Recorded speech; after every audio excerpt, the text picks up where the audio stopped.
বুকের উপরে হাত বাঁধা শরীয়তে কতটা বৈধতা আছে?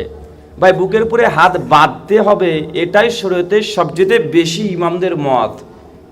ইমাম শাফির মত বুকের উপরে হাত বাঁধতে হবে, আলা সাদরি, বুকের উপরে হাত বাঁধা।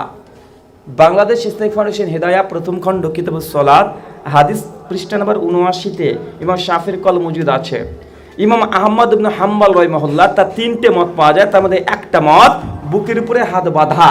দারসে তিরমিজি জাস্টিস তাকি উসমানির 2য় খণ্ড পৃষ্ঠা নম্বর 24। ইমাম আবু হানিফা রাহিমাহুল্লাহর একটা মত মেয়েরা বুকের উপরে হাত বাঁধবে। কথা কি বুঝতে পারছেন?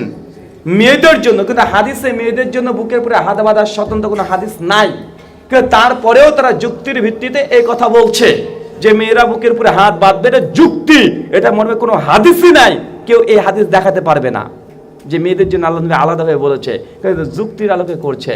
বুকের উপরে হাত বাঁধার হাদিস সহিহ খুজাইমা হাদিস নাম্বার 479-তে ওয়াইল বিন হুজুর রাদিয়াল্লাহু তাআলা আনহু তিনি হাদিস বর্ণনা করছেন, আল্লাহ রাসূল বাম হাতের উপরে ডান হাত রেখে আলা সাদরি তিনি বুকের উপরে বাঁধতেন। মুসনাদে আহমদ হাদিস নাম্বার 22106 হুল 23 সূত্রে হাদিস বর্ণনা আছে যে আল্লাহ রাসূল বুকের উপরে হাত বেঁধেছেন। 3 সুনানে আবু দাউদ তাউসের সূত্রে হাদিস বর্ণনা আছে 759 নম্বর হাদিস, বুকের উপরে হাত তিনি বাঁধতে দেখেছেন, নবীকে এমনটা বর্ণনা করেছেন।